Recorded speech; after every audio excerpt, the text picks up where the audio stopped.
23 নম্বর সূরা মুমিনুল। ছেলে এবং মেয়ে আমাদের কিন্তু 23 জোড়া করে ক্রোমোসোম থাকে। কোরআনে কিন্তু নারী পুরুষ শব্দটা 23 বার করে আছে। এবং মেয়েদের বাচ্চা গর্ভে আসার জন্য একটা প্রক্রিয়া আছে যার নাম ওভুলেশন, ডিম্বপাত। এইটা আমাদের মেডিকেল সায়েন্স আমরা জানি 12 থেকে 14 নম্বর দিনে হয়। সুবহানাল্লাহ। সংখ্যার মধ্যে তাহলে বিশেষ কিছু আছে। আল্লাহ তো এক, একের একটা ভিন্ন বৈশিষ্ট্য দেখেন। আল্লাহর সাথে আমি সবসময় চিন্তা করতাম যে একটা জিনিস এটাকে সায়েন্টিফিক্যালি কিভাবে এক্সপ্লেইন করা যায়। আমি যেটা করি আসলে আমি একটা জিনিস চিন্তা করি যে সায়েন্টিফিক্যালি এটাকে সহজ করা যায়নি। যেমন একটা এক্সাম্পল দিই, 23 নম্বর সূরা যেটা বলতেছিলাম, যে সূরা মুমিনুল।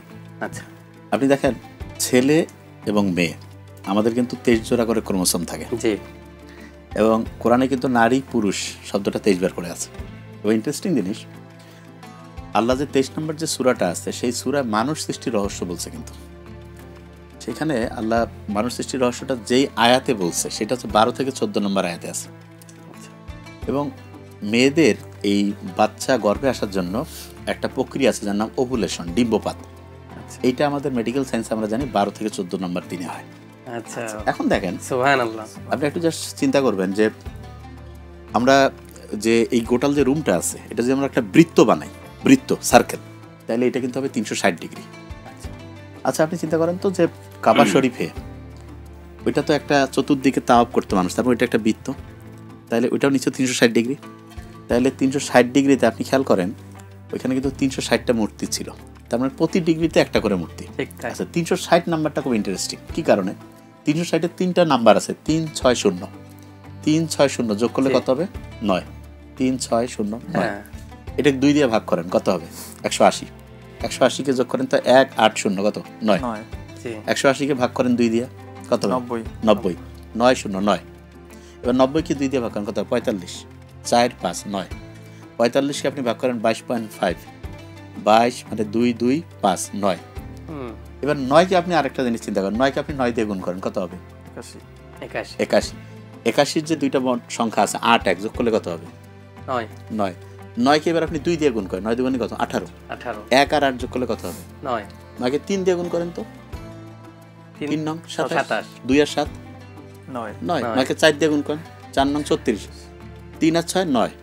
9-কে 5 দিয়ে গুণ করেন, 9-কে এইভাবে গুণ করবেন, দেখবেন 9 আসতেছে না? আচ্ছা, এবার একটা ইন্টারেস্টিং জিনিস লক্ষ্য করেন তো, সংখ্যার মধ্যে তাহলে বিশেষ কিছু আছে অবশ্যই।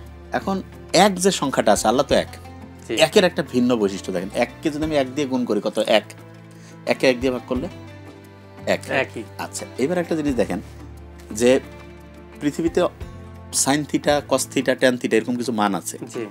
এগুলার সাইন কস ট্যানের সাথে যদি আমি ডিগ্রি লাগাই তাহলে এটা সর্বোচ্চ নাম্বার হইতে পারে +1, সর্বোচ্চ।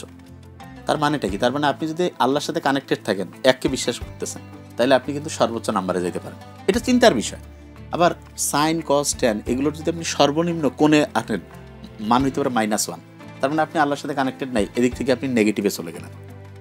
তা আমি যে কোনো দিন আমি রাব্বি জিদিনী আলমা পড়তাম এবং আল্লাহর সাথে আমি সবসময় চিন্তা করতাম যে একটা জিনিস এটাকে সায়েন্টিফিক্যালি কিভাবে এক্সপ্লেইন করা যায়। মানে জিনিসটা হচ্ছে, যেমন দেখেন আমি যেটা বলছিলাম 23 নম্বর সূরা, আমরা যখন মায়ের গর্ভে থাকি, মায়ের গর্ভে ধরেন যে বাচ্চাটার বয়স যখন 22 সপ্তাহ, তখন কিন্তু সে মানুষের মর্যাদা লাভ করেনি।